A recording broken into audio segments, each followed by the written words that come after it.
Edson Café, ex-integrante do lendário grupo Raça Negra, nos deixou no último domingo, 1º de junho, aos 69 anos, em São Paulo.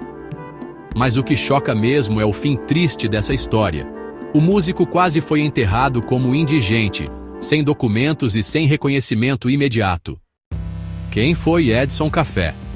Se você curte um pagodinho raiz, com certeza já ouviu os acordes e batidas que carregam a identidade de Edson Café. Ele fez parte da formação original do Raça Negra, grupo que explodiu nos anos 90 com clássicos que ainda tocam em qualquer roda de samba, boteco ou churrasco. Infelizmente, nos últimos anos, Café enfrentava uma luta pesada contra a dependência química e vivia em situação de rua entre o Rio de Janeiro e São Paulo. O que aconteceu?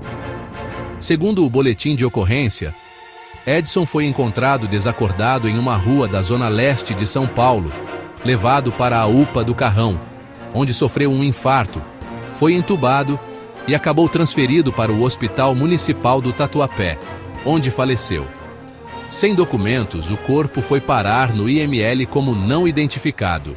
Só não foi enterrado como indigente porque uma mulher desconhecida o reconheceu e avisou os amigos.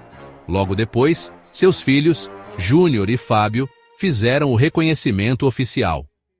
Uma trajetória marcada por talento e superação. Apesar das dificuldades, Café teve momentos de acolhimento. A amiga Xênia Alves chegou a dar abrigo a ele em Cotia, São Paulo, mas, há cerca de 3 anos, ele optou por sair e passou a viver nas ruas, entre a favela Três Coco, em Itaquera, e a Praça Sampaio Vidal, na Vila Formosa.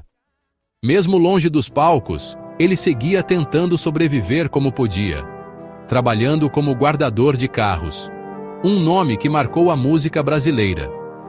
Edson Café fez parte de uma geração que ajudou a popularizar o samba e o pagode em todo o país.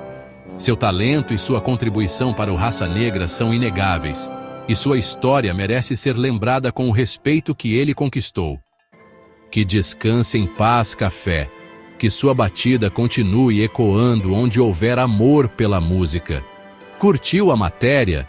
Compartilha com quem é fã de Raça Negra e bora valorizar nossos ídolos enquanto estão por aqui.